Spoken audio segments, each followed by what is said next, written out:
Va ora in onda la rassegna stampa. Per Vittorio, a te la linea.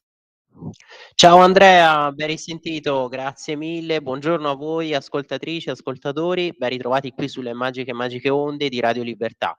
Oggi 19 ottobre, rassegna stampa in cui ci dobbiamo concentrare sullo scontro tra potere giudiziario ed esecutivo dopo il processo Open Arms in cui, come sapete, Matteo Salvini è accusato di sequestro di persona con una richiesta di pena di ben 6 anni da parte della Procura di Palermo.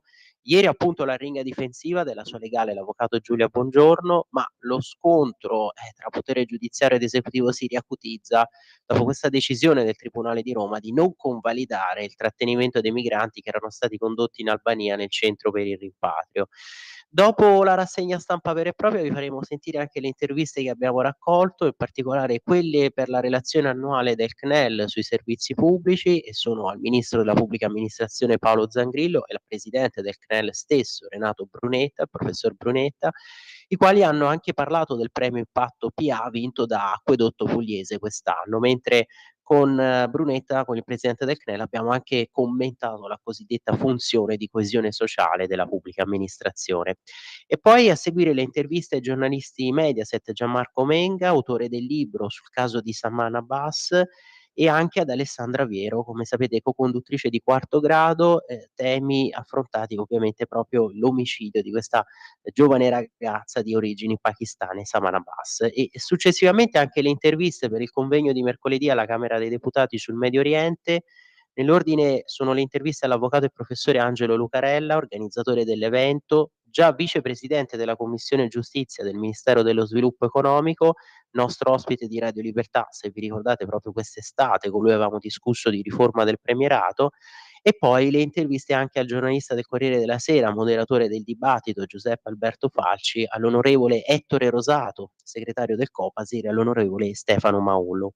Ci collegheremo poi nel finale con il nostro Matteo De Sio e con Claudio Stanasel, vicepresidente del Consiglio Comunale di Prato, e con loro analizzeremo non solo i temi di politica nazionale come questo scontro tra magistratura e governo, ma anche i temi di politica locale come alcune delle mozioni che ha presentato lo stesso Stanasel nel Consiglio Comunale di Prato. E naturalmente apriremo il consueto filo diretto con voi ascoltatori, per cui intervenite come sempre chiamando allo 0292947222, 3 volte 2 finale, e scrivendo i vostri messaggi nei commenti, quindi sotto la diretta Facebook, sia delle pagine della radio che della Lega. Oppure potete mandare, ecco, i vostri messaggi, anche quelli vocali, al numero WhatsApp della radio, che è sempre il 340 6709 659. Mi raccomando, non superate il minuto, massimo 90 secondi nelle vostre chiamate, in modo da permettere al maggior numero possibile di ascoltatori di poter intervenire. Se un intervento dovesse superare 90 secondi saremo purtroppo obbligati a sfumarlo. Vi ricordo sempre che potete seguirci quindi non solo dal televisore, canale 252 del digitale terrestre, ma anche dal canale digitale della Radio DAB, dalle pagine Facebook, dicevamo, di Radio Libertà e della Lega, dal nostro nuovo sito internet di radiolibertà.net, che appunto offre una nuova veste grafica, editoriale, un vero e proprio giornale online sempre in aggiornamento. Potete seguirci anche dalle app di Radio Libertà per i sistemi operativi iOS e Android, e anche dai canali Twitch e YouTube. Vi rinnovo anche l'invito sempre ad abbonarvi, a sostenerci, e quindi potete andare sulle sezioni abbonati e dona ora del nostro nuovo sito internet. Allora, io mi scuso anche per essere un po' ripetitivo, ripetere questa parte sugli avvisi che però dobbiamo fornire per chi si collega per la prima volta, che ci ascolta appunto per la prima volta. Allora iniziamo subito con la prima pagina di Libero. Mi confermi, Andrea, che va bene la condivisione schermo, vero? Che non ci sono problemi? Sì, va bene, va bene. Perfetto, grazie Andrea. Allora vedete, il golpe giudiziario, i giudici aboliscono i confini, perché è tutta una strategia, no? Stavamo dicendo non solo il processo Open Arms, ma appunto questa decisione di ieri, di questa sentenza proprio del Tribunale di Roma. Vedete, una sentenza dichiara illegittimi i trattenimenti in Albania e proibisce i rimpatri. Si apre lo scontro magistratura-governo, Meloni, così è difficile andare avanti. E qui appunto il titolone: i giudici aboliscono i confini. Processo a Salvini, le prove dell'asse tra la ONG e la sinistra. E infatti leggiamo anche l'editoriale di Fuoco, durissimo, di Mario Secchi, poi leggeremo anche quello di Alessandro Sallusti. Forse alcuni di voi l'hanno già visto nella versione video, proprio sul sito del giornale, però ovviamente poi ci torniamo. Ma intanto dicevo, l'editoriale di Fuoco di Mario Secchi, porte spalancate all'invasione. Carlo Collodi e Alessandro Manzoni avevano capito tutto. L'Italia oscilla tra Pinocchio e l'Azzeccagarbugli. Il burattino mente, gli cresce il naso, l'uomo di legge confonde la legge. Così capita che il governo scriva le leggi e la magistratura le disfi. Il centrodestra vinca le elezioni e le toghe facciano saltare il programma votato dagli elettori. Sull'immigrazione e le norme per contrastare i trafficanti di esseri umani si gioca una partita fondamentale della legislatura. La storia dell'Albania è esemplare e va oltre il fatto specifico, perché i giudici, con una interpretazione estrema, ideologicamente orientata, hanno di fatto spalancato le frontiere del paese agli sbarchi incontrollati. Il problema non è l'accordo tra Meloni ed Edi Rama, ma il potere che i giudici si sono proprio assegnati, il potere di decidere cosa sia un paese sicuro per il rimpatrio di chi non ha il diritto all'asilo e alla protezione internazionale. Se un tribunale applica in maniera surreale tutti i microcasi di discriminazione o violazione dei diritti, facendoli diventare un muro insuperabile, anche gli Stati Uniti, facendolo diventare appunto un muro insuperabile, perché gli Stati Uniti? Perché in alcuni stati addirittura è prevista la pena di morte, allora non sono un paese sicuro questi stati. I trafficanti allora leggono i giornali e guardano la televisione e hanno già visto la crepa che si apre. Se nessuno può essere rimpatriato, tutti verranno in Italia, che diventerà la portaerei di un'invasione dalle coste dell'Africa e dei Balcani. Quello che si è aperto è un gigantesco scontro istituzionale tra la politica e la magistratura. Se chi applica la legge annulla i programmi politici dei governi democraticamente eletti, il risultato apre una crisi nel principio della separazione dei poteri. La frattura è talmente grande che la Premier ha convocato per lunedì un Consiglio dei Ministri per varare un decreto e regolare con forza di legge e non con un decreto ministeriale, come era accaduto finora, la definizione dell'elenco dei paesi sicuri. Dopo 2 anni a Palazzo Chigi, questo è il primo vero scontro istituzionale e non a caso avviene con quel partito dei giudici che ha un obiettivo preciso: imporre un'agenda progressista in un paese a maggioranza conservatrice, ma c'è solo un dettaglio: questa però così non è democrazia. Come dicevo, parole veramente infuocate, perché lui prende atto, no, Secchi, del fatto che effettivamente questo è il primo vero grosso scontro istituzionale che sta vedendo il governo Meloni, perciò anche questa decisione di convocare urgentemente un Consiglio dei Ministri anche per riscrivere le norme e quindi comunque per far partire questo progetto, no, comunque di detenzione di quei migranti dei quali bisogna valutare le domande di asilo, detenzione appunto nel centro di rimpatrio in Albania.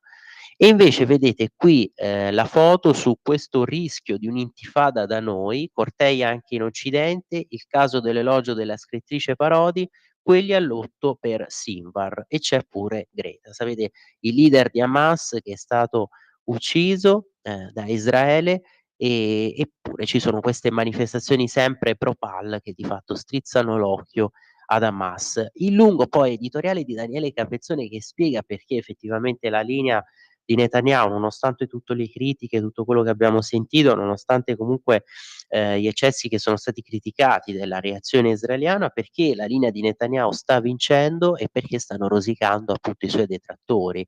La linea Netanyahu, la rosicata degli analisti anti-Israele, se non si trattasse di questioni tragicamente serie e di massima gravità, si potrebbe perfino sorridere delle incredibili acrobazie, anzi delle vere e proprie arrampicate sugli specchi, in cui si sono dovuti produrre da 36 ore quei politici, quei commentatori, quegli analisti che pontificando sempre e sbagliando tutto lo sbagliabile, avevano stabilito, fissato alcuni teoremi, che non avesse senso il proseguimento dell'azione israeliana a Rafah, che servisse un cessate il fuoco, che Hamas non sarebbe stata né battuta né battibile e che Sinwar non sarebbe stato catturato o eliminato. Ovviamente la realtà e la tenacia di Netanyahu si è incaricata di smentirli punto su punto. E allora come si fa? Ecco, questo proprio dopo la eliminazione di Sinwar, dicevamo. E poi le buone notizie invece per il governo, perché dopo la manovra spread ai minimi da 3 anni e sulla sanità l'opposizione bara. La valanga di bufale sulla sanità con polemiche a colpi di tabelle tarocche, viene spazzata via dall'apprezzamento indiscutibile dei mercati proprio sulla manovra niente tasse e conti in ordine. Lo spread ieri è sceso a 117 punti, il minimo da 3 anni. E quindi, apprezzamenti, no, da parte dei mercati per questa finanziaria, per questa manovra, per ovviamente quello che comunque sta circolando in forma, di bozze, di ipotesi. Leggeremo invece l'editoriale molto critico sul punto di Giannini, sulla Repubblica, proprio anche sulla manovra finanziaria, sulla legge di bilancio, e poi tutti in piazza, il PD ora contesta padrone Elkann, e infatti questa saldatura tra tutte le forze di opposizione che, sono scese per protestare contro la strategia del gruppo Stellantis. E invece l'editoriale, qui gli approfondimenti intanto sulla sentenza che stavamo commentando del Tribunale di Roma, un gruppo di giudici specializzati in immigrazione che quindi non ha convalidato il trattenimento dei migranti nei centri in Albania, e poi invece questa analisi di Tommaso Montesano, in Italia e nella UE c'è Schlein che invoca l'inchiesta su Giorgia e Company. E infatti hanno chiesto, avete letto, no, di aprire una procedura formale di infrazione contro l'Italia per questo protocollo, questo accordo con l'Albania. Chi sono? Cecilia Strada che guida i parlamentari europei di PD, Movimento 5 Stelle, Alternativa Verdi Sinistra, in pratica l'opposizione italiana seguono. Prima mossa sui migranti, un'interrogazione scritta urgente a Strasburgo per chiedere alla Commissione UE, il governo europeo, appunto l'apertura di questa procedura formale di infrazione contro l'Italia per l'accordo con l'Albania. Non solo, lunedì in apertura di sessione il gruppo dei Verdi, di cui appunto fanno parte gli italiani Guarda, Marino, Orlando e Scuderi, chiederà l'apertura di un dibattito che abbia come ordine del giorno una pronuncia della stessa Commissione su quanto deciso dal Tribunale di Roma, e questo che segue. E poi invece l'analisi del nostro direttore di Radio Libertà Giovanni Sallusti sulla guerra mondiale di Ciccio Kim in Europa.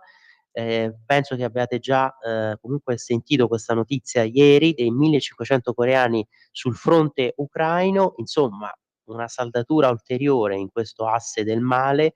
George W. Bush aveva torto, ma a differenza di quanto sostengono il mainstream di sinistra e purtroppo anche certo sotto mainstream, beh, da questo punto di vista aveva ragione, perché appunto Kim Jong-un con questa decisione, no, ha deciso chiaramente, con questa decisione ha fatto capire anche all'Occidente che vuole combatterlo proprio sul terreno europeo, e di questo devono prenderne atto anche i leader europei, insomma, della brutta piega che sta assumendo questa guerra in Ucraina. E ci torneremo, questo è appunto a pagina 16. Poi sempre all'interno di Libero vedete il duello all'antimafia con De Rao che vuole cacciare Gasparri, se ne occupa Brunella Bolloli, e poi la fiera del libro che diventa un comizio, la parata rossa a Francoforte. Su questo tema scrive anche Marcello Veneziani sulla Verità di oggi, o meglio sul tema più ampio, no, della cultura. Marcello Veneziani, quasi sconfortato, disincantato e disilluso, scrive che insomma la cultura ormai è un'esclusiva, un monopolio dei rossi, della sinistra, e la destra deve rinunciare, no, ad intervenire o a creare quasi una cultura alternativa di destra, perché tanto comunque loro impongono questa egemonia. La grande farsa degli Ambrogini, benemeriti a Casaccio di Milano, questo di Enrico Paoli. E allora proseguiamo all'interno di Libero, facciamo prima questa cavalcata sulla testata di Libero, poi confrontiamo questa testata con tutte le altre, per le altre notizie. Allora vedete, ecco qui, i giudici si alleano al PD, trattenimenti legittimi, 12 migranti in Albania, oggi saranno già in Italia. Ecco il freno dei magistrati.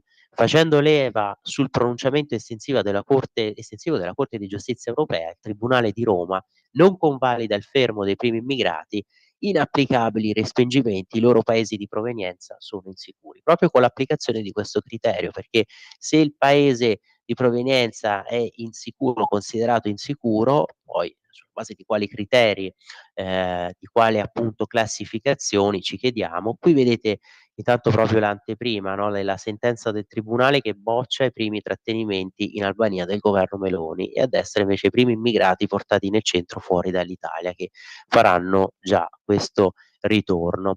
Tribunale ordinario di Roma, dicevamo, la sezione proprio specializzata in materia di diritti della persona e dell'immigrazione. Questo è l'articolo di Francesco Specchia che analizza anche le reazioni, vi leggo da questo capoverso. Le reazioni sono prevedibili. Giorgia Meloni rimane basita a causa della richiesta della Commissione europea, delle opposizioni della richiesta, scusatemi, alla Commissione europea da parte delle opposizioni di aprire una procedura di infrazione contro l'Italia per questa faccenda del protocollo albanese, una vergogna, e il resto della maggioranza rimane spiazzato perché con questa formula di fatto i magistrati hanno dichiarato che non esistono paesi sicuri, così si rendono impossibili non solo i trattenimenti ma anche i rimpatri.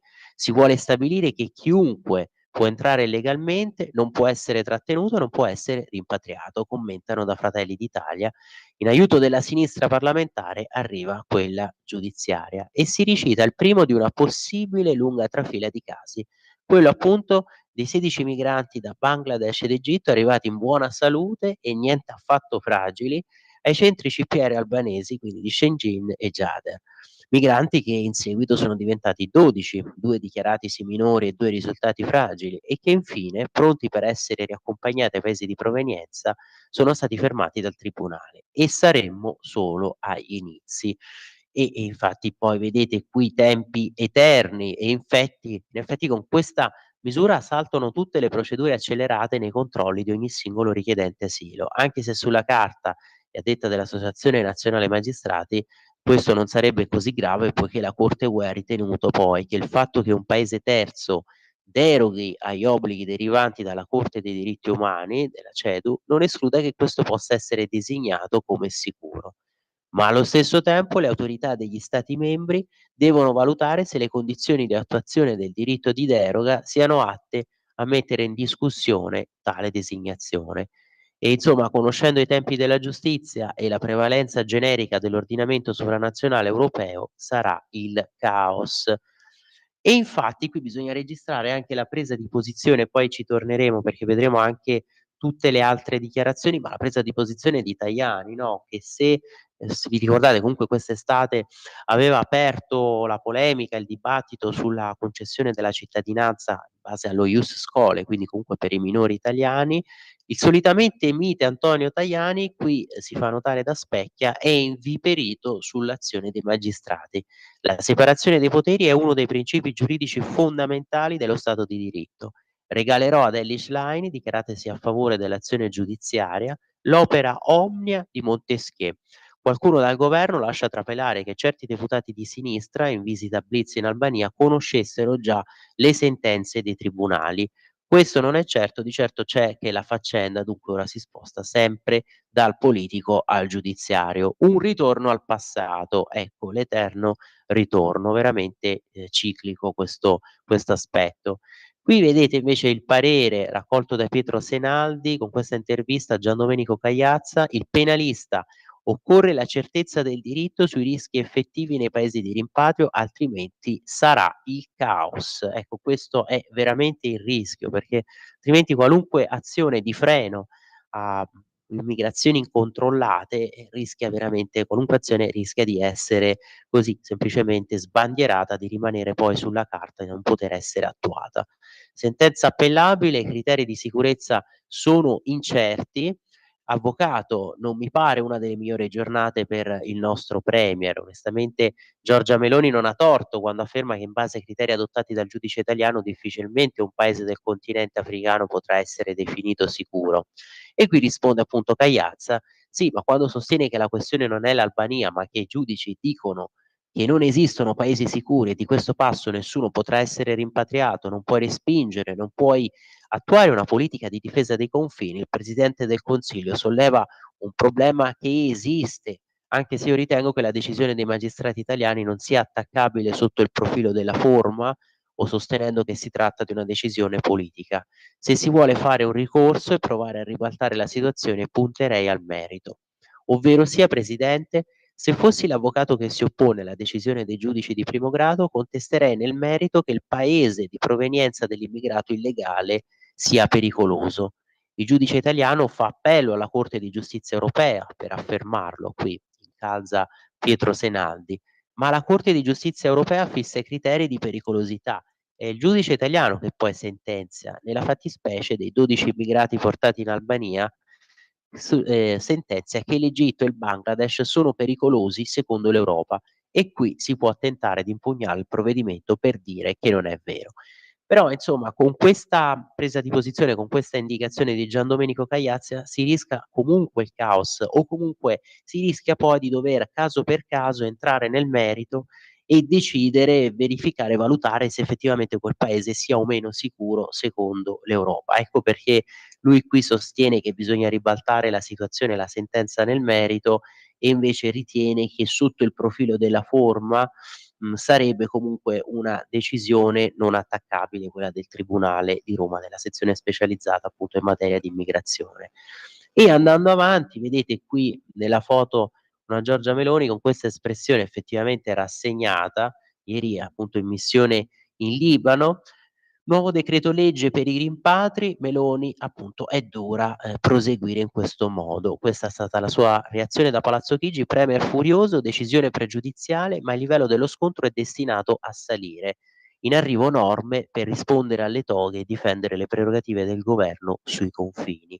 Questo è l'articolo appunto di Fausto Carioti che esordisce chi decide quali sono i paesi extracomunitari sicuri riguardo al rispetto dei diritti dell'uomo, gli stati i cui cittadini possono essere rimpatriati, il potere giudiziario o quello politico. E appunto ad aprire il conflitto sono stati la sentenza della Corte di Giustizia della UE del 4 ottobre ed il modo in cui è stata usata prima dal Tribunale di Palermo, che ha mandato a piede libero 5 tunisini sbarcati illegalmente in Italia, e ieri dal Tribunale di Roma, che appunto non ha convalidato nessuno dei trattenimenti chiesti, dicevamo, per i 12 migranti egiziani e bengalesi portati nei centri italiani in territorio albanese. Giorgia Meloni che quindi afferma dai giudici una decisione pregiudiziale, così è difficile lavorare, è il governo a stabilire se un paese è sicuro e non appunto la magistratura. E qui vedete invece continua l'intervista all'esperto appunto, a Gian Domenico Cagliazza, ci sono ovviamente anche alcuni casi specifici, come per esempio quello delle persone omosessuali, però fuori dall'Europa, chiede Senaldi, per gli omosessuali la vita non è oggettivamente facile. Certo, ma la Corte di Giustizia UE parla di comportamenti generalizzati di discriminazione. Credo che occorra un chiarimento in ordine a questo concetto e quindi un ripensamento dei paesi da ritenere sicuri alla luce di questo chiarimento. Cioè, vi rendete ora, ecco, ragionando assieme, allora qualunque paese può essere ritenuto non sicuro da questo punto di vista, perché effettivamente cioè soltanto questa micro porzione del mondo che è l'Occidente, che è l'Europa fondata sul diritto, sulla civiltà giuridica, in cui comunque sono iper garantiti e rispettati i diritti di tutti, anzi sappiamo quanto sono iper garantiti fino all'inverosimile anche i diritti qui degli immigrati clandestini che delinquono. Cioè, allora se effettivamente effettuiamo questo confronto, raffronto tra quello che avviene in questa piccola porzione di mondo che è l'Occidente, che è l'Europa e tutto il resto, allora tutto il resto del mondo non è sicuro, i diritti non sono goduti e nessuno può tornare europaesi. Che facciamo? Travasiamo il mondo qui in Italia, in Unione Europea? Non so. La maggioranza sostiene che i magistrati abbiano travalicato i loro poteri ignorando il decreto interministeriale. Qui chiede ancora Senaldi, quindi il decreto che era stato firmato dai ministeri esteri, interni e giustizia. Questo decreto che stabilisce che Egitto e Bangladesh non sono paesi pericolosi. Cosa ne pensa? Appellandosi alla Corte di Giustizia UE, la magistratura ignora il decreto governativo. In punta di diritto è legittimo, la legge europea vince, prevale su quelle nazionali. Sul merito però si può aprire questa battaglia giuridica. Cosa contesti ai paesi che valuti pericolosi? Devi provare che lo siano e servono elementi concreti, altrimenti il giudizio diventa politico e questo non spetta più ai magistrati ma ai politici. E andando avanti, prima quindi della pausa, così vediamo anche le altre testate, oltre ovviamente gli altri articoli qui di Libero, perché ci sono anche tutte le reazioni, per esempio dalle opposizioni, vedete, propaganda antinazionale, Schlein, qui siamo a pagina 4 di Libero, Schlein che vuole processare l'Italia e la Meloni per i centri in Albania, c'è un danno erariale.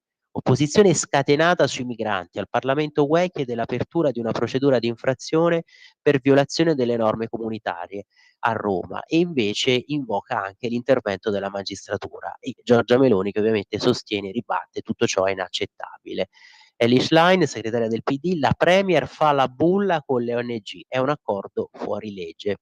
E poi Giuseppe Conte, presidente del Movimento 5 Stelle, i giudici hanno rivelato che quello in Albania è solo uno spot. Bonelli, leader Alternativa Verdi-Sinistra, il governo ponga fine, Alleanza Verdi-Sinistra, il governo ponga fine a questa costosa farsa. Vergogna per lo sperpero. E poi addirittura interviene su Maoro, sapete, dopo le note vicende giudiziarie sulla sua famiglia, che hanno riguardato la sua famiglia, esecutivo composto di dilettanti. E insomma si sono veramente sprecate qui tutte le reazioni da parte delle opposizioni, che poi hanno chiesto, abbiamo già visto, no, addirittura alla Commissione europea di aprire una procedura di infrazione contro l'Italia. La reazione anche della CEI, chi sta con i clandestini, i vescovi sparano sul governo, ha buttato quattrini in mare. Il presidente della Fondazione Migrantes, bene che la prigione albanese resti vuota, bisogna aver rispetto delle persone, si sono sprecate delle risorse. E tutti i fondi che riceve la CEI, questo si domanda Francesco Storace. E infatti qui esordisce, dopo i giudici ci mancavano i legislatori in tonaca.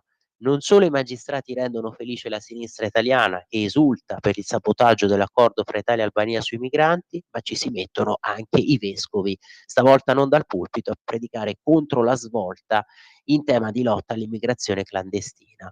E a proposito di esternalizzazione, vedete, l'esponente della CEI si espone in maniera diretta come se fosse lui il protagonista dell'avvertenza e delle decisioni da assumere. Stiamo a vedere, perché il vulnus più grave ora è quello del patto europeo che entra in vigore nel 2026, dove è prevista questa esternalizzazione, cioè proprio per la valutazione delle richieste di asilo. Ma Andrea, m'hai fatto notare, mi hai ricordato che adesso c'è la pausa, allora noi ci ritroviamo fra pochissimo.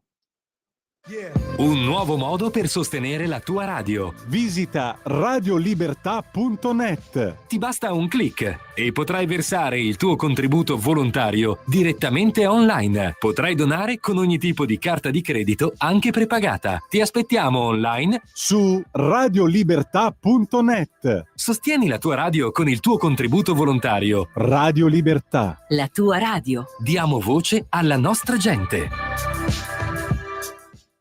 Vittorio, a te la linea. Grazie, grazie Andrea. Poi iniziami anche a girare i messaggi che sono arrivati su WhatsApp, così tanto li leggiamo mentre andiamo avanti con la nostra rassegna. Allora, sempre qui su Libero, pagina 6, la Lega che scende in piazza, solidarietà a Matteo Salvini, PD e Movimento 5 Stelle che invece sbroccano, a rischio la democrazia. I soliti cattivi maestri Dem, qui a pagina 6 di Libero. Allora, perché sarebbe a rischio la democrazia secondo PD e Movimento 5 Stelle? Ecco, Dem e AVS che gridano allo scandalo per la manifestazione a Palermo, ministri e parlamentari del Carroccio, noi qui per il leader. È un processo politico. Ma quando venne condannato Lucano, contestare i giudici invece era appunto la democrazia. Qui vedete a sinistra il gruppo dei parlamentari, ministri, eurodeputati, militanti che si sono trovati appunto a Piazza Plebiscito a Palermo per offrire questa solidarietà al leader della Lega Matteo Salvini, sotto processo per i fatti relativi allo sbarco di migranti dalla ONG Open Arms. A sinistra lo stesso Salvini ieri mattina, mentre entra in aula per l'udienza nella quale l'avvocato Giulia Bongiorno ha appunto tenuto la sua ringa difensiva. E vi condivido velocissimamente, perché questo è sotto riproduzione riservata, lo vedete, Matteo Salvini processa un italiano, perché molti di voi forse l'hanno già ricevuto, però comunque chiedetelo, perché sta circolando, ecco, magari la sinistra e PM di Palermo vogliono Matteo Salvini in galera, la sua colpa aver fermato gli sbarchi. Riducendo le tragedie del mare, il vice premier e ministro racconta l'incredibile vicenda Open Arms, una vicenda senza precedenti in tutto l'Occidente. Allora, ecco, veramente velocissimamente, perché questo è stato un aggiornamento, no, mandato per gentile concessione dell'editore dei 2 capitoli del libro di Matteo Salvini Controvento, che sapete è stato pubblicato quest'anno per PM da Mondadori Libri Spa, appunto quest'anno, dicevo. E allora, se potete procurarvelo, perché ecco io adesso ve lo anticipo, no, c'è soprattutto questa parte su cui riflettere, è la parte che spiega come poi certi comunque, diciamo ritardi nella concessione degli sbarchi sono avvenuti sia comunque con il primo governo giallo-verde, comunque con i 5 Stelle, sia poi successivamente. Qui sono riportate tutte le date. Ecco, allora giustamente ci si chiede, ci si pone la domanda: come mai in questo caso, in questi casi, non sia stato denunciato nessuno, non siano stati aperti altri procedimenti penali? E allora ve li leggo, ecco, molto velocemente. Vedete il caso Ocean Viking, sbarco a Lampedusa il 14 settembre 2019, dopo 4 giorni dalla prima richiesta di POS inoltrata all'Italia, non mi risulta siano stati aperti procedimenti penali per reati ministeriali. Qui giustamente Matteo Salvini, no, fa notare quello che è accaduto. Oppure anche successivamente, proprio nel 2019-20, allora vedete caso Ocean Viking, sbarco a Messina il 24 settembre 2019, dopo 5 giorni dalla prima richiesta di POS inoltrata all'Italia, anche qui non sono stati aperti procedimenti penali per reati ministeriali. Oppure casi più eclatanti, perché andiamo fino al 2022, ecco, poi ripeto, procuratevelo questo aggiornamento e leggetevi tutti i vari casi, ma citiamo per esempio il caso Geo Barents, sbarco a Taranto l'8 settembre 2022, quindi dopo ben 10 giorni dalla prima richiesta di POS che è stata inoltrata all'Italia, anche qui non sono stati aperti procedimenti penali per reati ministeriali. E insomma, tutto questo deve far riflettere. L'articolo, dicevamo, di Fabio Rubini su questa manifestazione in favore di Matteo Salvini a processo, e allora la dimostrazione la si è avuta ieri di questo sostegno comunque, ma anche poi di tutto quello che è la protesta della sinistra, la si è avuta ieri quando per la sinistra nostrana la piazza pacifica di Palermo è diventata il simbolo di come il governo di centrodestra si prepara a sconvolgere l'assetto democratico di questo paese. Pensate un po'. Infatti oggi su Repubblica Giannini scrive anche che questa maggioranza di centrodestra si avvia a compiere, diciamo, la sua evoluzione definitiva, una sorta di maggioranza orbaniana, no? Nel corso della giornata se ne sono sentite un po' di tutti i colori. Il senatore del PD Marco Meloni si sbilancia in paragoni scomodi spiegando che quella di Palermo è una sorta di Capitol Hill alla matriciana, pericolosa e inaccettabile. E insomma, caspita, è veramente di tutti i colori. Voglio leggere anche però i vostri messaggi. Grazie Andrea che me l'hai già girati, perché così allora iniziamo anche un po' a commentare con voi. Io manderei in Albania la Schlein con tutte le opposizioni, così non ci sono sperperi inutili, ci scrive Marco da Milano. Ovviamente in riferimento a tutte le polemiche, ai commenti della Schlein e non solo. Clara da Sondrio che ci scrive: bene, visto che la sinistra sta lavorando per fare arrivare migliaia di clandestini con la complicità della magistratura e visto che gli stessi rimarranno tutti in Italia perché gli altri stati europei chiudono le frontiere, chiedo a chi fra poco dovrà andare a votare di fare un esame di coscienza se votare per gli italiani o per farci invadere da chi che sia. È ben scritto, Clara, d'accordo con te, anche perché sono veramente tante le persone che magari hanno dichiarato: io non ho votato magari Lega nelle ultime elezioni politiche del 2022, ma quello che sta accadendo con il processo Open Arms è uno scandalo, è una vergogna, e tanti dicono, si aspettano che ci sarà una soluzione. Sapete, la Bongiorno ha richiesto questa perché la soluzione, perché il fatto non sussiste, e tanti dicono ci dovrà essere per forza una soluzione, un provvedimento di buonsenso, perché altrimenti sarà un boomerang per la stessa magistratura, perché è impensabile che solo l'Italia non possa difendere i propri confini e controllare così l'immigrazione clandestina. Mauro che ci scrive: buongiorno, sapete chi è la Giurova? Andate a leggere cosa ha detto sul diplomatico. Altro che guerre, dittatura staliniana con complicità del centrodestra. E allora dopo Mauro ci andiamo e condividiamo anche questo che ci hai suggerito, no, sull'articolo del diplomatico. E poi Pietro che ci scrive: no, risparmiaci Giannini, tutti editoriali insignificanti e insulsi. E lo so Pietro, però sono editoriali che non condividiamo, ma che comunque un minimo, no, dobbiamo sapere vedere per capire anche a volte veramente che sciocchezze vengono scritte, vengono dette da tutt'altra parte. Maurizio che ci scrive: tirate fuori le responsabilità di Mattarella che continua a giocare nascosto tra le pieghe democratiche con il suo esercito di magistrati. Non si può continuare così, tutti in piazza.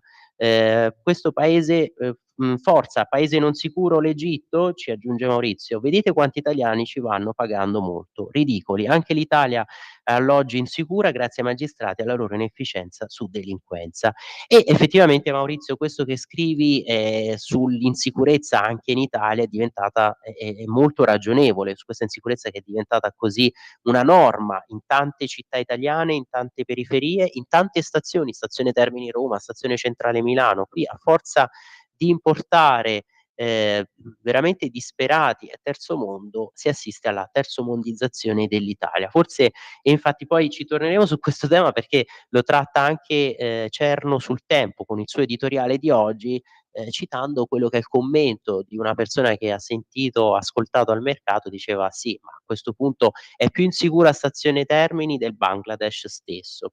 Mario che ci scrive: "Buongiorno, vorrei dire che qualsiasi cosa dovesse succedere a questo governo, la soluzione naturale è il ritorno al voto perché il popolo è sovrano". E Mario, ma evidentemente questi sono tutti tentativi con le sentenze che sapete abbiamo appena letto, si è sospettato che fossero state già scritte questa sentenza contro il piano della Meloni per il centro, di rimpatrio dei migranti, questo centro in Albania, c'è il sospetto che si voglia aprire uno scontro istituzionale e si voglia mettere questo governo, no, alle strette e magari farci tornare al voto. E a proposito di voto, poi vedremo anche gli articoli che spiegano quello che è l'andamento dei flussi elettorali, quella che è comunque la situazione dei sondaggi e fanno vedere che il centrodestra ha aumentato addirittura il proprio vantaggio sul cosiddetto campo largo, lo ha aumentato rispetto comunque alle percentuali, ai voti delle scorse elezioni europee di quest'estate. E allora andiamo avanti perché dobbiamo veramente correre. Allora facciamo così, andiamo subito all'editoriale all'analisi scusatemi, della guerra in Ucraina e questa scelta del dittatore nordcoreano di inviare delle truppe anche in Ucraina. Questo è l'articolo a firma proprio del nostro direttore Giovanni Sallusti. Allora siamo, vedete qui a pagina 16 di Libero, l'asse del male, Ciccio Kim marcia su Kiev, così la guerra può diventare una contesa mondiale.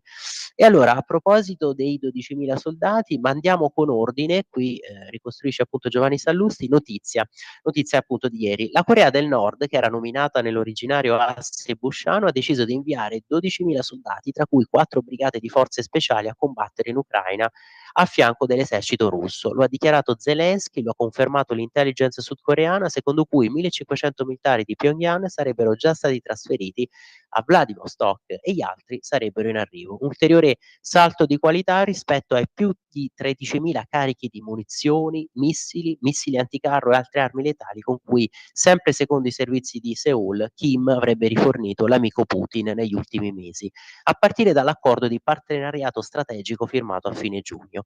Un rapporto indissolubile di compagni d'armi, così il dittatore coreano descrisse la relazione con lo zar post-sovietico e oggi si appresta a dare all'espressione il senso più letterale possibile, quello dei corpi fianco a fianco nel macello di trincea in cui si è convertita da quasi subito la guerra lampo che esisteva solo nella mente della corte putiniana e dei suoi numerosi sottufficiali in Italia. Eh sì, i sottufficiali in Italia, i tanti paci finti. E allora qui la conclusione, no, su quello che sta accadendo, perché vi dicevo c'è questo rischio di saldatura, no?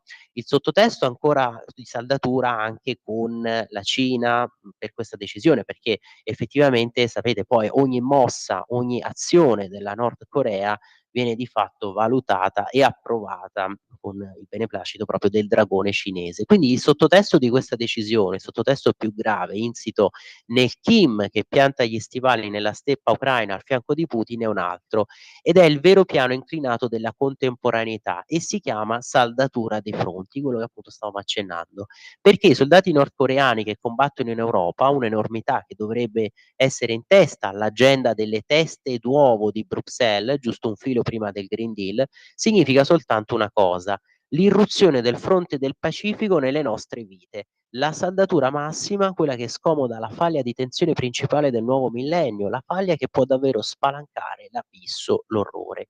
Non è allarmismo sensazionalistico, è la tesi che trovate nell'ultimo libro, proprio l'ultimo saggio dello studioso di geopolitica più vicino a Xi Jinping, il professor Zen Yongyan. Quale sarà il principale terreno di battaglia della terza guerra mondiale? Sotto ogni prospettiva sarà l'Asia Pacifico.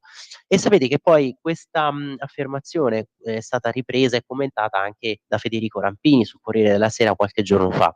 I segnali. L'analista, appunto Zen Yongyan, lega il rischio supremo alle sempiterne minacce statunitensi e questo è l'elemento della propaganda cinese ovviamente, ma il sugo della storia raccontata da Yongyan è confermato ogni giorno. giorno.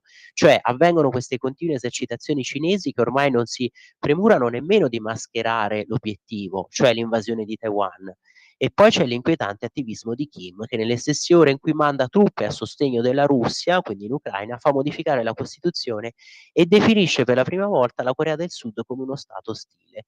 In più la contesa endemica sino-giapponese per la sovranità su alcune isole. C'è soprattutto in luce il radunarsi degli schieramenti sempre più corrispondente alla distinzione esistenziale, ontologica, democrazie versus tirannie. È un domino, un effetto domino a cui ovviamente non è estraneo il calderone mediorientale, con l'Iran alla guida dell'asse del terrore locale, Hamas, Hezbollah, Houthi, che è allo stesso tempo alleato stretto della Russia, e la carta persiana su cui la Cina investe nell'area contro l'egemonia americana. Sicché, che ne dicano paci finti, relativisti multiculturali e nemici assortiti dell'Occidente al caldo delle libertà occidentali, l'asse del male esiste e purtroppo è molto più esteso di quanto immaginavamo. E poi vedete invece qui c'è l'articolo di Maurizio Gasparri, che commenta il film su Berlinguer. Nel film è riscritta la storia del partito: per celebrare Berlinguer devono nascondere il PC. E infatti qui non nasconde anche lui, non lesina delle critiche Maurizio Gasparri, anche perché si tratta di una geografia non solo di Berlinguer, che per carità comunque al quale vanno riconosciuti, no, determinati meriti, però qui giustamente Maurizio Gasparri fa notare come si sono chiusi gli occhi su tanti errori molto gravi del Partito Comunista Italiano, in primis per esempio il finanziamento. Qui giustamente lui spiega i finanziamenti che pervenivano, no, al partito e i rapporti iniziali comunque con l'Unione Sovietica. Per quanto riguarda l'onestà personale di Berlinguer, nulla da dire o da criticare. Tuttavia, mentre lui era segretario, senza alcuna appropriazione personale, il PC riceveva 3 forme di finanziamento illegale, quindi le risorse che arrivavano da Mosca, si legga il libro di Cervetti che ha raccontato le vicende del cosiddetto oro di Mosca, e poi tutti i quattrini e sostegni che provenivano dalle cooperative rosse, fondamentali per la pubblicità, per gli eventi come le feste dell'unità e tante altre occasioni, e qualche tangente più ruspante italiana che esponenti della sinistra, anche del PC, avevano intascato. E qui assolutamente d'accordo con Maurizio Gasparri, appunto, sapete, presidente e senatori di Forza Italia. Ma vi citavo anche l'editoriale di Daniele Capezzone che segue dalla prima pagina sui risultati di Netanyahu contro i rosiconi, che appunto sostenevano che fosse inutile andare avanti in questa azione, no, offensiva militare, che quindi Israele dovesse chiedere il cessate il fuoco.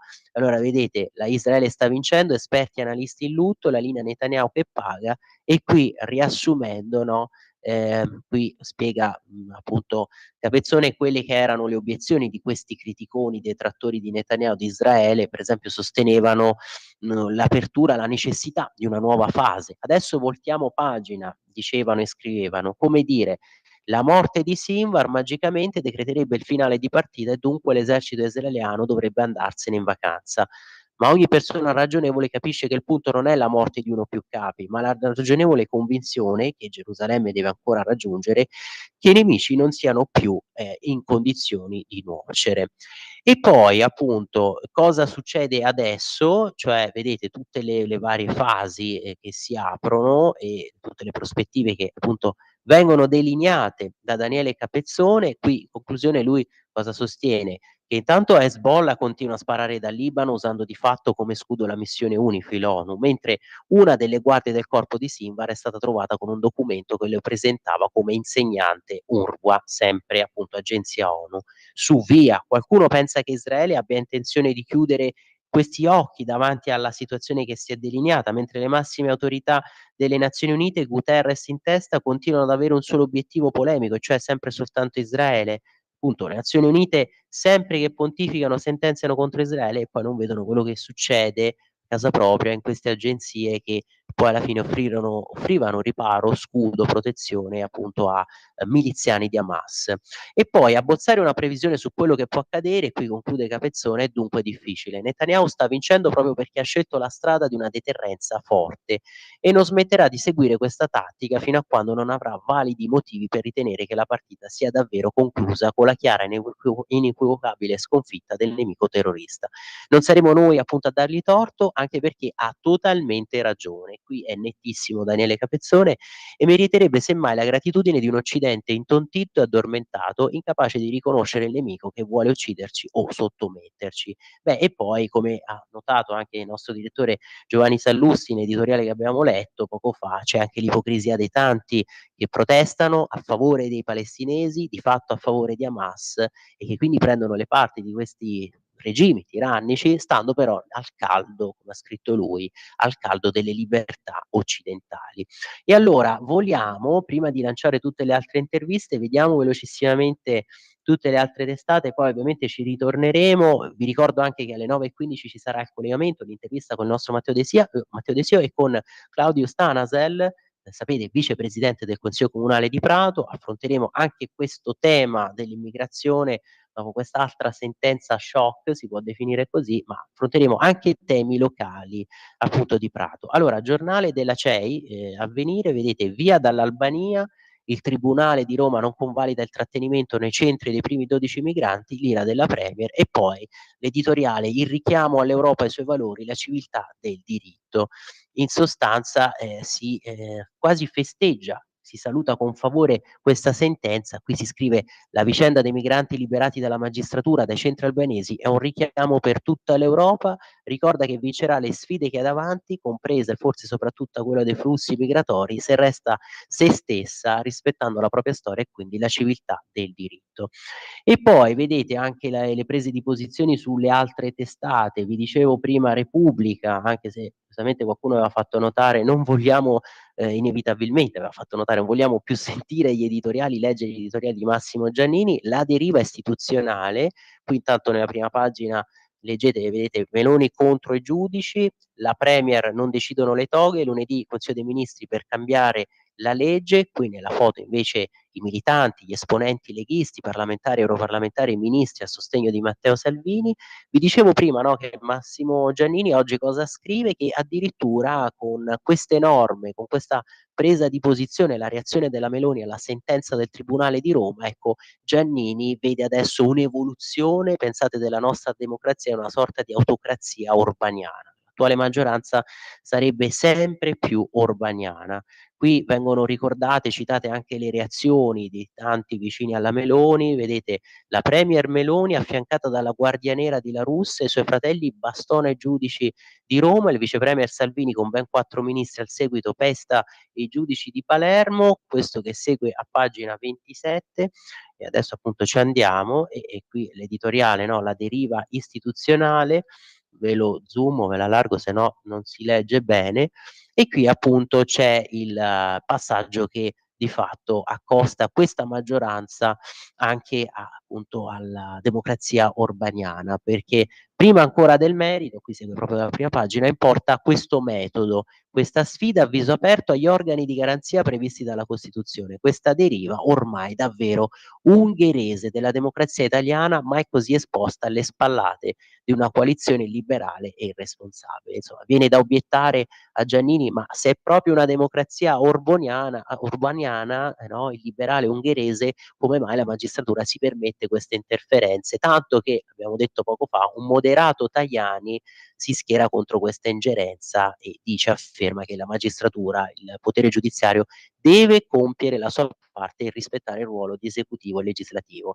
Finiamo questa parte di rassegna stampa andando per esempio sulla Verità, anche prima pagina di oggi, dedicata ovviamente a questo tema. Comandano i giudici, vedete che titolone, la Meloni durissima, contro di noi pezzi di istituzioni, anche l'editoriale di Maurizio Belpietro sul punto. Sia Giorgia Meloni che Matteo Salvini hanno provato in questi anni a contrastare gli sbarchi di extracomunitari, ma nella lotta all'immigrazione clandestina ogni qualvolta hanno provato a farlo hanno incontrato questo ostacolo insormontabile che si chiama la magistratura.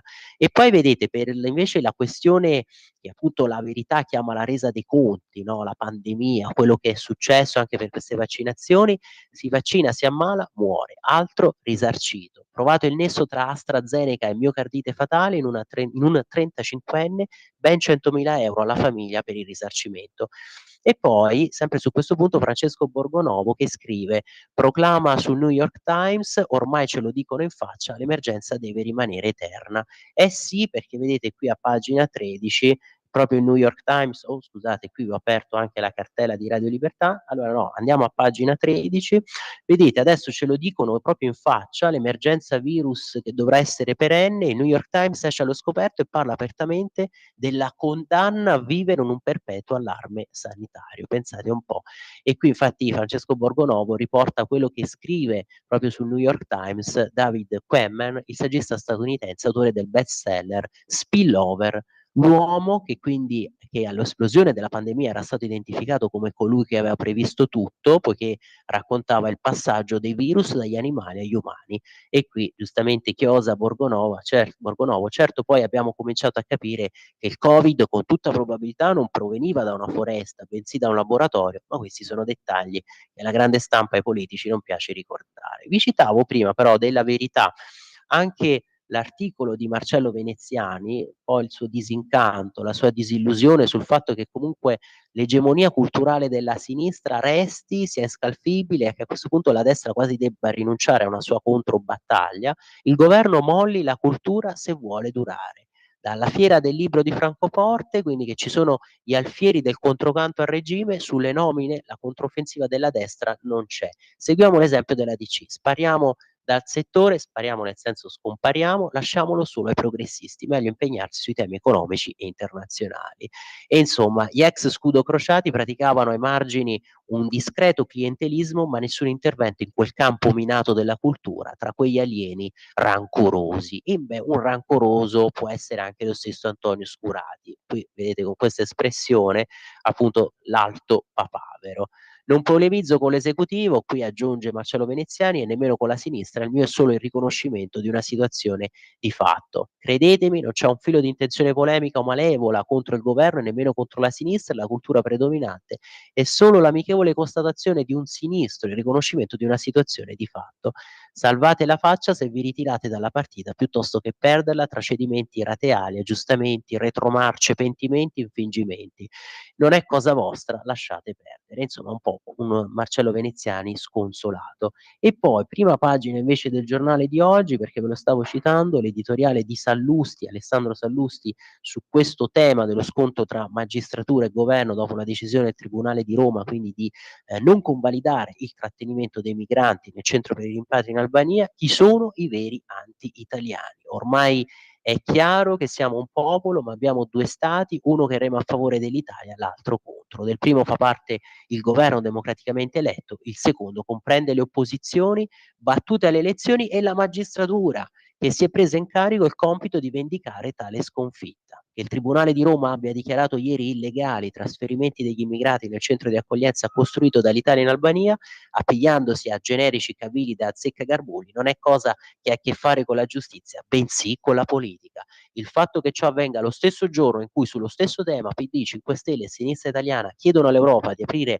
una procedura di infrazione contro l'Italia non può essere una coincidenza, bensì un piano organizzato a tavolino, e su questo ci sono ulteriori indizi. Il primo è che la decisione della sezione immigrazione del Tribunale Civile di Roma, presieduta da una magistrata già rimossa in passato dal CSM per comportamenti non appropriati e riammessa in servizio dal TAR, è motivata per iscritto con tale ampiezza e rimandi giuridici che difficilmente può essere stata pensata e redatta nelle poche ore dell'udienza di ieri mattina. Il secondo è che le argomentazioni in essa contenute ricalcano tesi politiche già presenti in recenti documenti di magistratura democratica, la corrente di sinistra della magistratura, della quale la giudice monocratica che ha firmato il provvedimento è, guarda caso, anche presidente nazionale. E su questo tema, no, su certe ambiguità di questi magistrati che si sono esposti con sentenze che sicuramente fanno discutere, possono essere accusati di essere così politiche, ideologiche, dico, su questo tema c'è anche il Tempo di oggi, e ve lo apro, eccolo qua, vedete la prima pagina con questo titolo molto forte: ci avete rotto il poi puntini puntini clandestino. E Cerno commenta anche la scelta di questo titolo, vedete qui a proposito di magistratura contro il governo, e quello che vi dicevo prima, il Bangladesh è più sicuro di Termine. Qui precisa Tommaso Cerno, non serve che vi dica che il titolo di oggi era diverso nella mia mente. Maleducazione, eccolo qua, no? Il titolo che vedete, ve lo zoomo ancora. Il titolo è diverso perché l'educazione e la storia del tempo mi hanno fatto correggere la parola in rosso. Rosso come quello che è successo ieri, come la sentenza che Ellis Line finge di non capire parlando di accordo illegale con Tirana, sentenza che prova a fermare il centro migranti in Albania. E a proposito, dicevo, delle contraddizioni di questi magistrati, pagina appunto 3 del Tempo di oggi, chi è la giudice Dem, fan dell'Apostolico, che un anno fa disse no. Silvia Albano, che ha messo la sentenza, è schierata e aveva appoggiato la collega in piazza contro Salvini. E infatti, vedete la toga rossa, qui vedete nella foto la Silvia Albano, presidente Magistratura Democratica, aveva preso le difese della collega Yolanda Apostolico. Vi ricordate la giudice di Catania che nel 2018 manifestava davanti alla nave Diciotti per i porti chiusi e che a ottobre scorso ha firmato una serie di provvedimenti di non convalida del trattenimento di alcuni clandestini nei centri per il rimpatrio, disapplicando così il decreto migranti. E allora chiudiamo questa parte con il Corriere, poi dobbiamo far sentire anche le tante interviste. A questo punto poi Andrea, vediamo, magari le manderemo in onda un altro blocco, tanto sono comunque approfondimenti, magari nella prossima puntata, perché se non ce la facciamo nel quarto d'ora prima dell'intervista poi a Claudio Stanasel, il collegamento con Matteo De Sio, ma prima della pausa, ecco, vi leggo qui la prima pagina, scusate, qui siamo ritornati sul giornale, no, vi dicevo il Corriere della Sera. Ecco qua, e allora apriamolo perché notizia principale, prima pagina dedicata purtroppo al caso del 15enne vittima dei bulli che si è suicidato, l'intervista proprio alla madre, Vittoria Ramanenka, con il figlio Leonardo. Il ragazzo si è tolto la vita, aveva subito da alcuni compagni di classe degli atti di bullismo. Nessuno ha difeso il mio Leo, al preside avevo detto vada via, avevo detto al mio Leo denunciamo i bulli, ma lui sperava che tutto finisse, e quindi questa intervista per un caso veramente così toccante, il ragazzo di 15 anni che si è tolto la vita a Senigallia.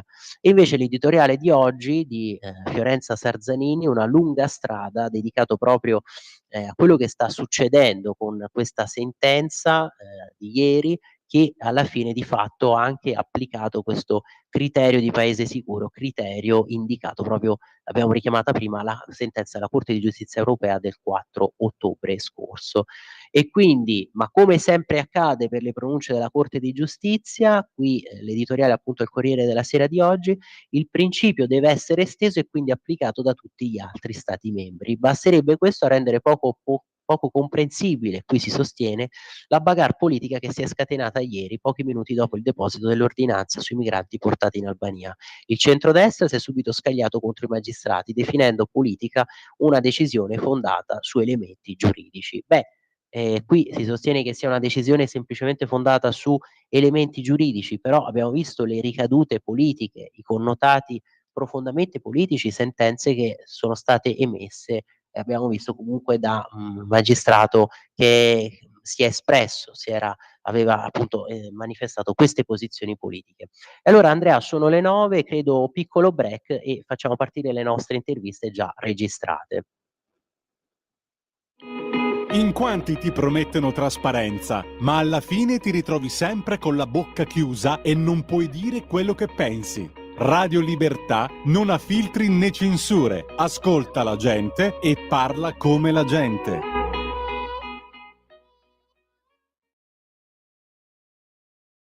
La giornata di oggi è importante perché il rapporto di CNEL sulla qualità dei servizi della pubblica amministrazione costituisce un elemento di analisi, di riflessione fondamentale.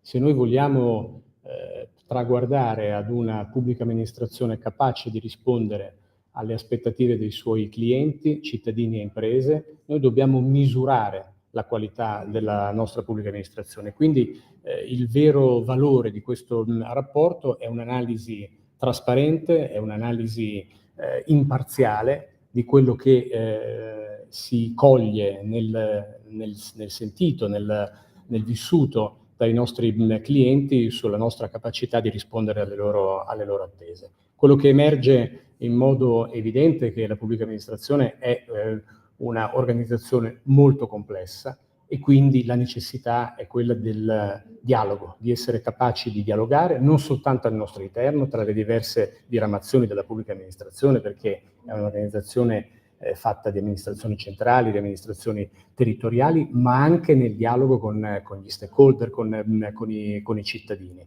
La complessità delle cose che dobbiamo fare, la complessità del mondo che ci circonda in un'epoca di grandi trasformazioni anche dal punto di vista tecnologico, impone il dovere di resistere all'autoreferenzialità e di pensare di poter fare da soli e invece di convergere verso un dialogo costante, un dialogo continuo per cercare delle soluzioni che, se condivise, sono riconoscibili anche dai nostri utenti. Quest'anno è stato istituito un premio, hanno contribuito anche le associazioni di categoria a votare quegli enti che forniscono pubblici servizi. Tra i vincitori c'è anche Acquedotto Pugliese. Beh, insomma, io penso che la possibilità di riconoscere un premio alle eccellenze è di nuovo un segnale importante per la pubblica amministrazione. Noi dobbiamo essere capaci di favorire un clima all'interno delle nostre organizzazioni che sia orientato al benessere organizzativo, dove le persone sanno che se lavorano bene hanno la possibilità di essere valorizzate e quindi riconoscere dei premi a chi ha dimostrato di avere delle performance che sono state riconosciute dai propri clienti come eccellenti è un grandissimo messaggio di attenzione che noi dobbiamo rivolgere soprattutto all'interno delle nostre organizzazioni, perché questo significa sviluppare orgoglio di appartenenza, senso di appartenenza. Dovesse scegliere un punto o un settore a cui dare la precedenza, a chi la darebbe? Ma guardate, in questo momento, in modo molto pratico, siccome noi abbiamo un obiettivo stringente che sono i progetti del Piano Nazionale di Ripresa e Resilienza e gli enti attuatori di questi progetti sono soprattutto gli enti territoriali, i comuni, io direi che in questo momento l'attenzione la dobbiamo concentrare sui comuni per fare in modo che loro possano disporre delle risorse non solo finanziarie ma anche in termini di competenze che servono per realizzare questi progetti negli strettissimi tempi che sono previsti dal Piano Nazionale di Ripresa e Resilienza.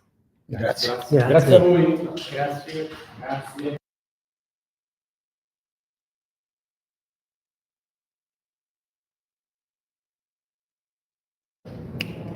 Allora, professore, parliamo di questo premio, una novità quest'anno con la partecipazione anche delle associazioni dei consumatori, tra i premiati c'è anche Acquedotto Pugliese. Beh, è una grande soddisfazione perché è il segno di una rinascita di una regione intanto, perché ha tra le migliori performance economiche del sud, ma non solo del sud, e dentro la regione di una istituzione, di un patrimonio, che è quello dell'Acquedotto Pugliese, che ha una storia centenaria e che non sempre è assunto a cronache per essere il massimo dell'efficienza e che adesso, come dire, riceve un premio. E devo dire si può migliorare, si deve migliorare, si può avere performance straordinarie, solo che ci sia la congiuntura astrale, dico sempre, leadership, risorse, visione, capitale umano, un momento storico. Ecco, a volte tutte queste cose si congiungono insieme e il risultato è benessere per tutti, perché che un acquedotto funzioni vuol dire benessere per tutti, per le imprese, per le famiglie, per l'immagine che la Puglia ha in Italia e nel mondo. Non è un caso. Evidentemente qualcosa si è congiunto nel tempo, questo è il momento della Puglia, regione che mi è particolarmente cara perché era cara alla Repubblica di Venezia, perché era l'ultimo avamposto della Repubblica di Venezia quando poi la Repubblica di Venezia andava in Oriente. Quindi c'è una bellissima festa della Vidua nelle città costiere, per cui quando si vedevano le galere veneziane che arrivavano a salvare i porti pugliesi dagli attacchi dei saraceni.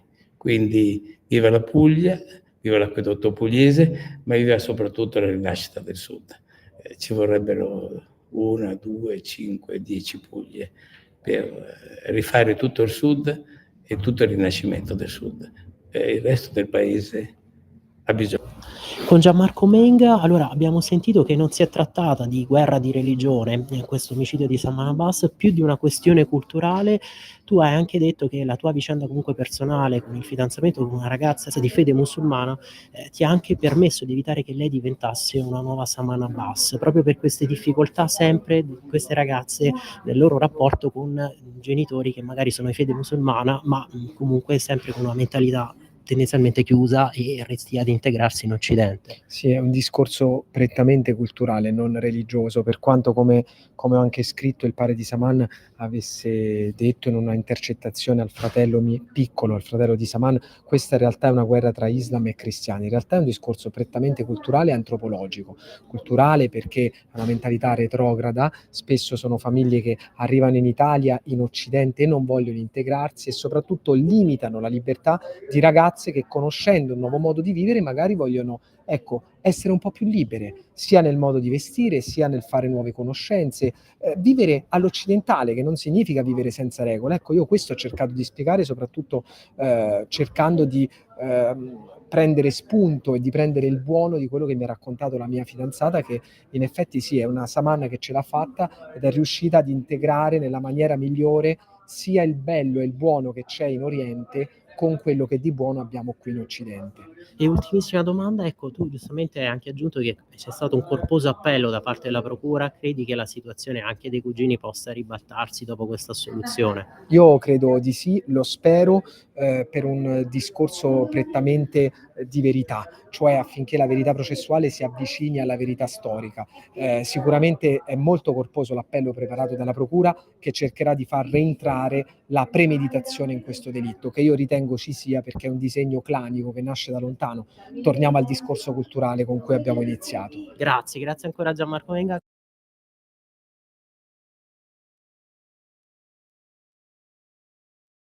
Con Alessandra Viero, che ha condotto l'intervista stasera proprio a Gianmarco Menga, l'autore del libro su Saman Abbas. Allora, si è detto che comunque questo messaggio va diffuso nelle scuole, è una testimonianza fondamentale anche per evitare che si possano ripetere degli episodi così proprio di violenza contro le donne.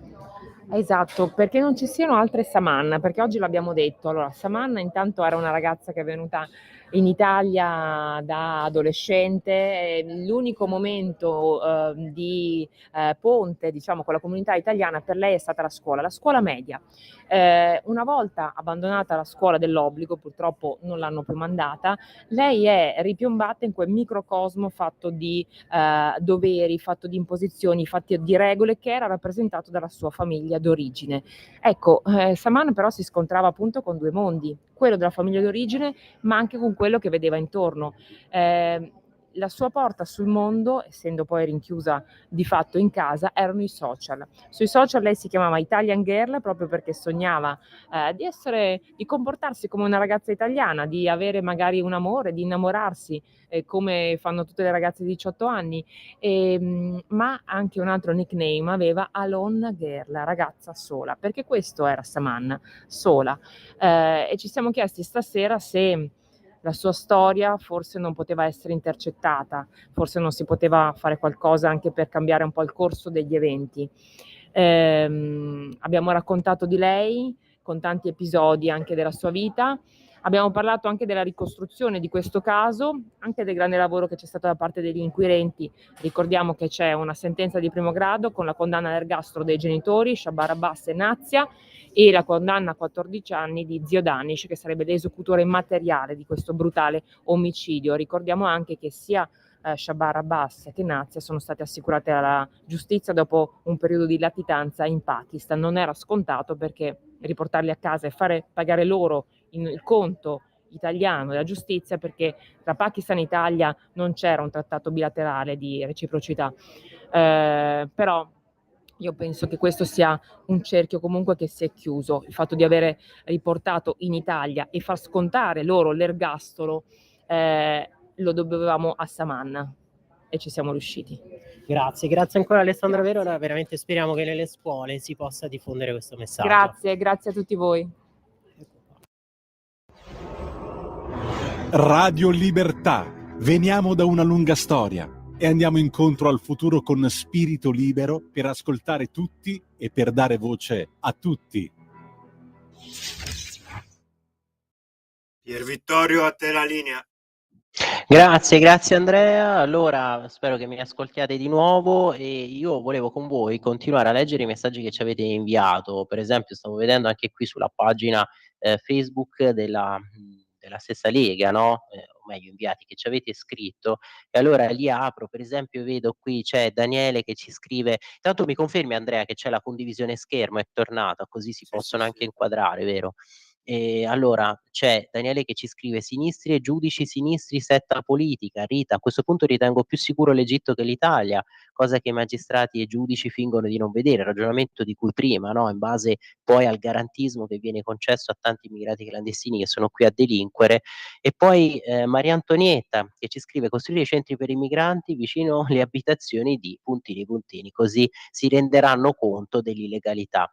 Lu addirittura che aggiunge: l'Italia dovrebbe ritornare a 30-40 anni fa quando si stava bene, ora è il caos totale, rimpatri subito e gli italiani pensino all'Italia e alla sua sicurezza. E insomma veramente tanti messaggi, apriamo anche quelli per esempio sotto la diretta della pagina Facebook della radio, vedete anche qui tantissimi, io mi scuso perché non riusciamo poi mai a leggerli tutti, a commentarli, per esempio c'è Elel che ci scrive e Mattarella, ecco un altro messaggio sul Presidente della Repubblica, già prima l'avevamo letto, e Mattarella il non arbitro super partes, continua a tacere, lo stesso che firmando tanti insomma provvedimenti discutibili ai tempi del Covid, calpestando tutti i diritti costituzionali del popolo italiano. E insomma veramente tanti messaggi, io vi ringrazio e poi volevo con voi, ecco, condividervi anche quest'altro messaggio, o meglio, quest'altro annuncio per le ore 10 di oggi. Anche qui mi confermi, Andrea, che si vede, si sta condividendo, no, nella schermata, polenta per la libertà. Varese, Piazza del Podestà, sabato 19 ottobre, quindi oggi, fra pochissimo, dalle ore 10, polenta e zola per tutti. Sarà possibile firmare per sostenere Salvini. Difendere i confini non è reato. E allora dovremmo veramente leggere ancora tanti altri messaggi, più continuare la rassegna stampa, ma avete visto, abbiamo dovuto anche poi interrompere, no, la messa in onda delle altre interviste che abbiamo raccolto, quelle per esempio sulla conferenza sul Medio Oriente, conferenza che si è tenuta mercoledì scorso alla Camera dei Deputati con anche il segretario del Copasir, Ettore Rosato, e ovviamente questo focus poi lo riprenderemo per la prossima puntata, perché purtroppo sapete questo tema del Medio Oriente è così caldo. Prima abbiamo letto anche le considerazioni di Daniele Capezzone a sostegno comunque della linea israeliana. Perché Andrea mi confermi che adesso c'è il nostro collegamento sia con il nostrissimo Matteo De Sio, ma anche con il nostro ospite Claudio Stanasel, che vi ricordo vicepresidente del Consiglio Comunale a Prato, e credo che forse ci abbiano già raggiunto. Ma prima volevo anche leggervi, perché è arrivato poco fa un altro messaggio, sempre su WhatsApp, e allora ed è un messaggio proprio contro la sinistra. Buongiorno, sto sentendo tutto quello che sta succedendo in Italia, è una vergogna perché il ministro Matteo Salvini ha solo compiuto il suo dovere, oltretutto con la benedizione di Toninelli e di Conte, del governo Conte, per cui dovrebbero essere processati anche loro. E poi quando la sinistra allude a finanziamenti che sono stati spesi, la sinistra dice che il governo dovrebbe risarcire gli italiani per i soldi spesi, ma il governo deve dire che quelli di sinistra dovrebbero risarcire gli italiani per il 110% sulle ristrutturazioni, che sono bene 123 miliardi di euro. Ditelo agli italiani che non si ricordano più e che poi per tutti i centri per i clandestini che i responsabili non davano da mangiare e tantomeno la pulizia. Sinistra, vergognatevi. E d'accordissimo con te, non ti sei firmato, ti sei firmata, non sappiamo se sia appunto radioascoltatore, radioascoltatrice, però quante volte abbiamo ridetto, no, che Matteo Salvini è finito a processo, ma quelle decisioni erano assunte di concerto collegialmente con tutta la squadra di governo grillina, nel primo governo appunto Conte, quello giallo-verde, e poi abbiamo riletto anche prima, no, di tutti gli altri casi di navi che erano state trattenute, non erano state fatte sbarcare subito, dopo la richiesta di POS di aiuto, e questo è avvenuto anche nel secondo governo Conte. Ma io sento delle chiamate, quindi credo, Andrea, mi confermi che sono già in collegamento i nostri ospiti, Matteo e Claudio, vero? Esatto, esatto. Buongiorno a tutti. Ciao Matteo! Ciao Claudio, ci senti? Sì, sì, sì, vi sento benissimo, buongiorno a tutti. Grazie mille per averci raggiunto, e allora vengo subito da voi, da te Matteo e Claudio, insomma un primo vostro commento, una valutazione di questo che abbiamo letto sembra effettivamente il primo grande caso di attrito, di tensione istituzionale, di scontro tra il governo Meloni e in questo caso la magistratura. Abbiamo letto prima gli editoriali di fuoco di Secchi, di Sallusti, di Belpietro. E vi chiedo, effettivamente è forse il primo grande scontro istituzionale, come se ne può uscire, a maggior ragione se poi viene invocato sempre questo diritto comunitario. Abbiamo richiamato prima anche la sentenza della Corte di Giustizia Europea dello scorso 4 ottobre, insomma sembra quasi che il governo italiano debba avere le mani legate. Adesso vediamo lunedì, con questo Consiglio dei Ministri che è stato convocato d'urgenza dalla Premier Meloni, che altre norme verranno scritte per bypassare quello che sembra effettivamente un sabotaggio delle politiche sull'immigrazione. Matteo, Claudio. Facciamo cominciare il nostro ospite che... Assolutamente, ok, grazie Matteo. Claudio, a te la parola, a te che ricordiamo, no, sei veramente una macchina elettorale a Prato e non solo, e che comunque tu sei di origini rumene, vero? Mi confermi? Quindi, insomma, non parli, diciamo, a sproposito sul tema dell'immigrazione, anzi. Sì, esattamente, sono nato in Romania, anche se vivo in Italia dall'età di 6 anni, quindi ormai insomma sono più di 24 anni che vivo in una città che amo, in un paese che amo e che ringrazio ogni giorno, e cerco tramite appunto la mia attività professionale, la mia azienda, ma soprattutto il mio ruolo istituzionale del Comune di Prato, di dare un grazie reale, concreto, coi fatti, come piace a me, ecco, perché bisogna sempre ribadirlo. Il percorso di integrazione fatto bene è tale solo se all'interno di questo percorso ci sono persone che ti danno una mano, che ti aiutano, che credono in te.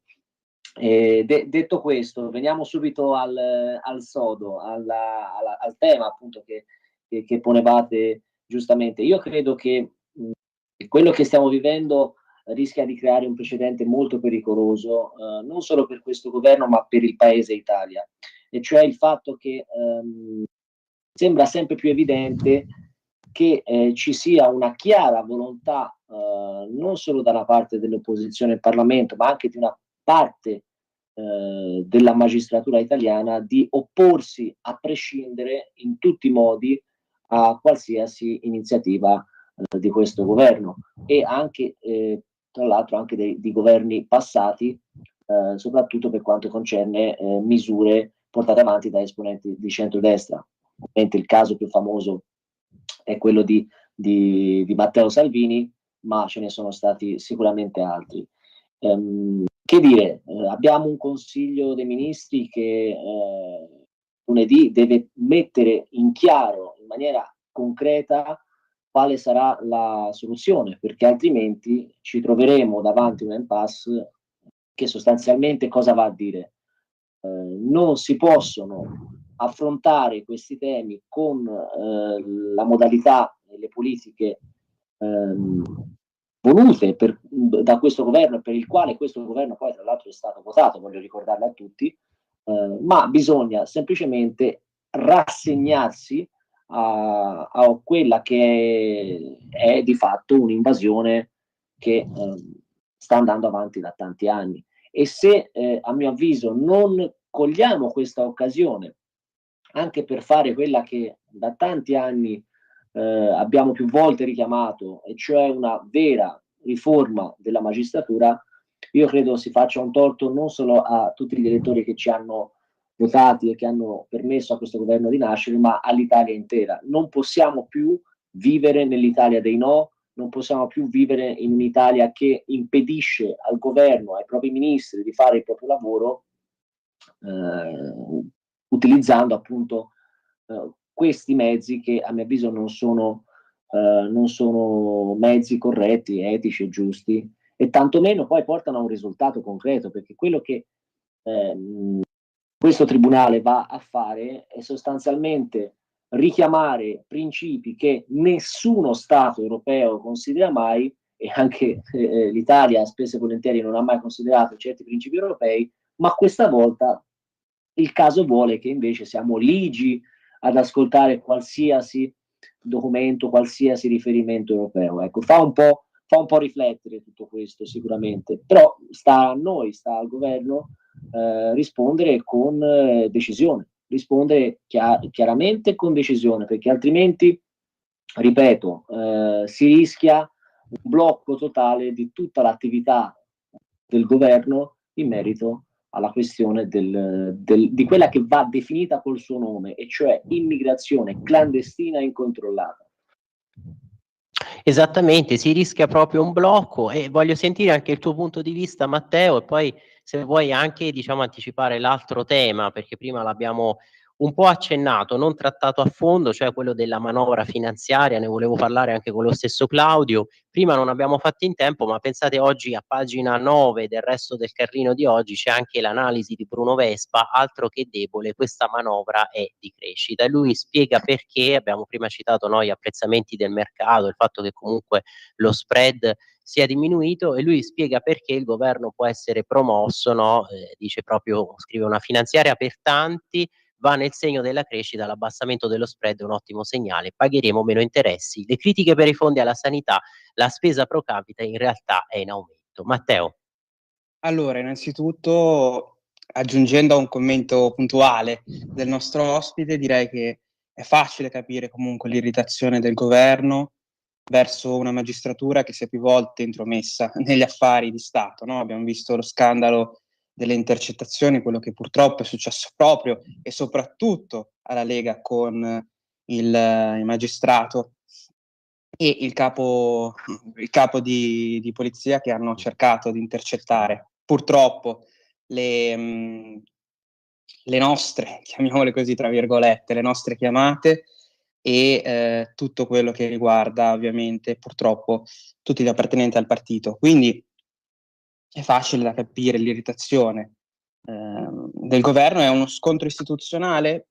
Secondo me è uno scontro, come dice anche il nostro ospite, per far capire che il governo è giusto che possa continuare ad avere un indirizzo politico e continuare a mettere in atto quello per cui è stato votato. Con Mimmo Lucano, come è stato citato più volte anche nella rassegna stampa, la sinistra è scesa in piazza. È giusto che anche la destra possa scendere in piazza per il proprio ministro, per un capo di partito. E invece, ecco, sul tema della manovra finanziaria, no? Prima lo stavo accennando, Claudio, chiedo a te, perché effettivamente, no, ci sono tanti spunti. Giorgetti è stato anche abbastanza riservato, però da quello che si sta capendo verrà confermato strutturalmente questa riduzione del cuneo, e probabilmente i tagli non saranno drastici, saranno forse un po' lineari, vero? Relativi un po' a tutti i ministeri che dovranno condividere questi sforzi.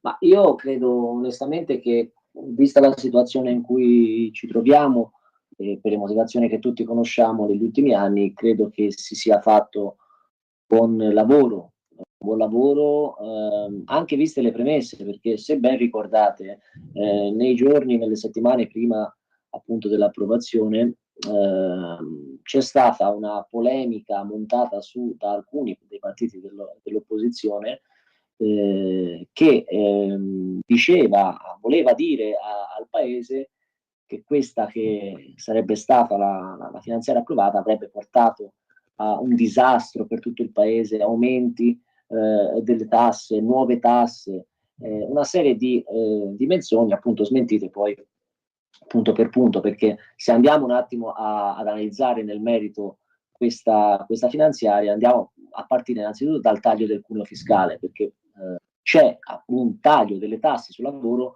fino ai redditi fino a 35.000 euro, con uno stanziamento di 10 miliardi. 10 miliardi, il taglio è tra l'altro di 7 punti percentuali, se non ricordo male, fino ai 25.000 euro, e di 6 punti fino ai 35.000 euro, con un beneficio che arriva all'anno per i lavoratori di circa 1.300 euro, se non sbaglio 1.280. Lo dico in quanto anche imprenditore, perché poi faccio anche i conti anch'io in visione futura per tutti i miei dipendenti. Ci sono anche le rivalutazioni delle pensioni.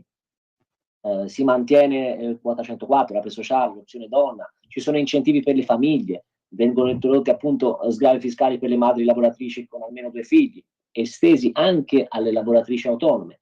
Cioè ci sono una serie di misure, secondo me, importanti. Vengono rinviate anche alcune tasse, come ad esempio la plastic tax e la sugar tax, che sono state posticipate. Viene confermata la flat tax al 15% per i lavoratori autonomi e ampliata tra l'altro la fascia di reddito che può beneficiarne. Ci sono risorse per il servizio civile universale, una cosa che ad esempio nessuno tratta in questo aspetto. Le misure per il Sud, tra l'altro con una proroga del credito d'imposta per l'acquisto di beni strumentali nelle cosiddette ZES, le zone economiche speciali, estesa fino al 2025, e questo delle ZES è un tema secondo me importantissimo che va veramente a favorire lo sviluppo economico nel Sud Italia.